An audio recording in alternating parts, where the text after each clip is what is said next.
सर्व लाडक्या बहिणींसाठी आज एक आनंदाची बातमी घेऊन आलेलो. तर आता लाडक्या बहिणींच्या खात्यामध्ये 6,000 रुपये जमा. सर्व लाडक्या बहिणींसाठी खुशखबर. जर तुम्हाला पैसे आले नसतील तर हा अर्ज भरा, तर तुम्हाला लाडकी बहीण योजनेचे 6,000 रुपये इथं जमा होतील. तर सर्व लाडक्या बहिणींसाठी गुड न्यूज घेऊन आलेलो. तर आता लाईव्ह तुम्हाला इथे दाखवणार आहेत, तर व्हिडिओला स्किप न करता शेवटपर्यंत बघा. सर्वप्रथम आपण जे काही मोबाईलची जे काही स्क्रीन आहे इथं सुरू करून घेऊया. तर आता जे काही मोबाईलची जे काही स्क्रीन आहे इथं आता सुरू झालेली आहे. तर आताची सर्वात मोठी बातमी, तर आता लाडक्या बहिणींसाठी एक आनंदाची बातमी आहे. तर आता लाडक्या बहिणींना डिसेंबर ते मार्च तर याची मिळणार तुम्हाला एकूण 6,000 रुपये. आता ज्यांना कोणाला पैसे आले नसतील तर त्यांनी हा व्हिडिओ शेवटपर्यंत बघा. तर आता यामध्ये जे की तुम्हाला पैसे एकत्र मिळत आहे, यामध्ये डिसेंबर, जानेवारी, फेब्रुवारी आणि मार्च 4 महिन्याचे पैसे एकत्रित जमा, म्हणजे एकूण तुमच्या खात्यामध्ये होणार आहे 6,000 रुपये जमा. तर आता सर्वांनाच एकाच दिवशी पैसे येणार असं नाही. तर आता ज्यांनी केवायसी केलेली आहेत तर अशाच महिलांना पैसे इथं येणार आहे. जर तुमच्या लाडक्या बहिणींची ई केवायसी राहिलेली असेल तर अशा महिलांनी लगेच तुम्ही तुमची केवायसी करून घ्या. शेवटची तारीख मार्चच्या जी की शेवटचा आठवडा इथं आहे, तोपर्यंत तुम्ही तुमची ई केवायसी इथं करून घ्यायची आहे. ज्यांच्या कोणाची ई केवायसी राहिलेली असेल, तर आता ज्यांना कोणाला पैसे इथं आले नाही, जर तुम्हाला या योजनेचा लाभ मिळत नसेल तर अशाने काय करायचं आहे, सर्वप्रथम तुम्हाला अर्जाचा जो काही नमुना अशा प्रकारचा दिसेल, तर इथं तुमचा जो काही तालुका टाका किंवा जिल्हा टाका. त्याचप्रमाणे खाली यायचं आहे, तर इथं तुम्हाला दिसेल अर्जदाराचे नाव. तर आता तुम्हाला अर्जदाराचे संपूर्ण नाव इथं तुम्हाला टाकायचं आहे. तुमचा पत्ता, मोबाईल नंबर, जन्मतारीख, आधार क्रमांक, बँकेचा खाते क्रमांक व्यवस्थित तुम्हाला भरायचं आहे. तुमची शाखा कोणती आहे ते टाका. आयएफसी कोड, वार्षिक उत्पन्न किती आहे ते तुम्हाला इथे टाकायचं आहे. जास्ती जर असेल तर तुम्हाला योजनेचा लाभ मिळणार नाही. त्याचप्रमाणे विवाहिताची स्थिती, विवाहित आहे म्हणजे तुमचं लग्न झालेलं आहे, मॅरिड आहे की अनमॅरिड आहे ते तुम्हाला इथं टाकायचं आहे. तर वरील संपूर्ण माहिती बरोबर आहे. त्याचप्रमाणे इथं तुम्हाला सिग्नेचर करायची, तुमची ठिकाण टाकायचं आहे आणि डेट टाकायची आहे. त्यासोबत तुम्हाला कागदपत्रे इथं जोडायचे आहे. आधार कार्डची झेरॉक्स, बँक पासबुकची झेरॉक्स, उत्पन्नाचा दाखला, रहिवासी दाखला, फोटो. त्याचप्रमाणे जर तुमच्याकडे टीसी असेल तर टीसी द्या, टीसी नसेल तर बर्थ सर्टिफिकेट दिलं तरी चालेल.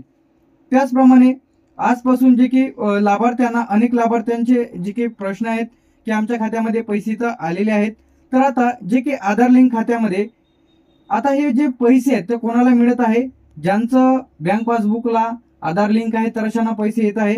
जर तुमची केवायसी अपूर्ण असेल तर तुम्हाला पैसे तर येणार नाहीत. लगेच तुम्ही तुमची ई केवायसी करून घ्या. बरेच जणांचे अर्ज इथं पेंडिंग आहे, बरेच जणांचे अर्ज इथं रिजेक्ट झालेले आहे, बरेच जणांचं यादीमध्ये नाव दिसत नाही आहे. तर का दिसत नाही? त्यांचं वार्षिक उत्पन्न जास्ती आहे किंवा त्यांच्या नावावर एखादं मोठं वाहन आहे, त्यामुळे त्यांचे पैसे तर मिळत नाही आहे. त्याचप्रमाणे किंवा तुम्ही तुमच्या घरातील कोणी आयकर विभागामध्ये किंवा सरकारी नोकरीवर असेल, त्यामुळे त्यांना पैसे तर येत नाही आहे. तर आता 6,000 रुपये जे काय लाडक्या बहिणींना इथं मिळत आहे डिसेंबर, जानेवारी, फेब्रुवारी आणि मार्च. तर आता 1500 तर आता 4 महिन्याची एकूण मिळून जे की 6,000 रुपये लाडक्या बहिणींच्या खात्यामध्ये इथं येत आहे. तर आता 4 हप्ते जे की एकत्रित इथं जमा होत आहे, जे की 1,500 रुपये प्रति महिना. तर 4 महिन्याचे 6,000 रुपये लाडक्या बहिणींना इथं येत आहे. पैसे कोणाला मिळणार आहे, तर आता 21 ते 65 वयोगटातील. तर आता बरेच महिलांचे फॉर्म अपात्र झालेले आहेत, तर त्यांचं वय जास्ती भरत आहे. तर अशा महिला यामधून वगळलेल्या आहेत. महाराष्ट्राचे रहिवासी असणे आवश्यक आहे, वार्षिक उत्पन्न कमी असणे आवश्यक आहे. ज्यांचे फॉर्म इथं अप्रूव्हल आहे तर अशांना पैसे इथं येत आहे.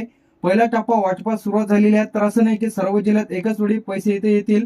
तर वाटप सुरू झालेले जे काही जिल्हे आहे, यामध्ये आपण जिल्ह्यांची आहे अमरावती, अकोला, बुलढाणा, वाशिम, यवतमाळ, नागपूर, वर्धा, भंडारा, गोंदिया, चंद्रपूर, गडचिरोली, छत्रपती संभाजीनगर. तर आता या जिल्ह्यांमध्ये लाडक्या बहिणींना इथं पैसे इथं. तर आता तुमची ई केवायसी राहिलेली असेल तर लगेच तुम्ही तुमची ई केवायसी करून घ्या. त्यानंतर इथे आपलं जालना झाल्याच्या नंतर इथे आपलं परभणी, हिंगोली, बीड, लातूर, धाराशिव, नांदेड, पुणे, सातारा, सांगली, कोल्हापूर, सोलापूर, अहमदनगर, नाशिक, धुळे, त्याचप्रमाणे नंदुरबार, जळगाव, ठाणे, पालघर, रायगड, एकूण 32 जिल्ह्यांचा मध्ये समावेश आहे. तर आता या 32 जिल्ह्यांमध्ये जे की फॉर्म ज्यांचे अप्रूव्हल आहे तर अशांच्या खात्यामध्ये एकूण 6,000 रुपये इथं जमा होत आहे. तर सर्व लाडक्या बहिणींसाठी गुड न्यूज आहे. तर आता ज्या ज्या लाडक्या बहिणींना यामध्ये डिसेंबर तर ते मार्च पर्यंतचे, कधीपासून डिसेंबर ते मार्च पर्यंतचे पैसे एकत्रित इथं जमा होतील. तर आता ज्या कोणा लाडक्या बहिणींना आधी पैसे इथे मिळालेले नसेल तर अशांसाठी एक हेल्पलाईन नंबर देतो 181. तर यावरती कॉल करून सुद्धा ज्या ज्या लाडक्या बहिणींना पैसे इथे आले नसेल तर तुम्ही यावरती तक्रार करून विचारू शकता किंवा यावरती कंप्लेंट करू शकता की आम्हाला पैसे का आलेले नाहीत. तर त्यांना तुम्ही जबाब विचारू शकता किंवा तुम्ही तिथं डिटेलमध्ये माहिती घेऊ शकता तुमच्या अर्जामध्ये काही त्रुटी आहे का. बरेच जणांचे डॉक्युमेंट्समध्ये इथं त्रुटी आलेल्या आहेत, त्यामुळे सुद्धा त्यांचे अर्ज इथं नाकारण्यात आलेले आहेत. तर तुमच्या काही अडचणी असतील व तुम्हाला कशाच्या रिलेटेड व्हिडिओ पाहिजे त्यावरती आपण लगेच आपल्या चॅनलवरती व्हिडिओ आपण अपलोड करू. तर तुम्ही कमेंट करून नक्की सांगा की तुम्हाला कशाच्या रिलेटेड व्हिडिओ पाहिजे, आपण त्यावरती लगेच आपल्या चॅनलवरती आपण व्हिडिओ अपलोड करू. तर अशाच प्रकारचे अपडेट्स व तुम्हाला या संदर्भात काय कमेंट आहे कमेंट करून नक्की सांगा. व्हिडिओ आवडल्यास लाईक, कमेंट आणि शेअर करायला विसरू नका. अशाच प्रकारचे अपडेट्स तुम्हाला बघायला मिळतील. थँक्यू.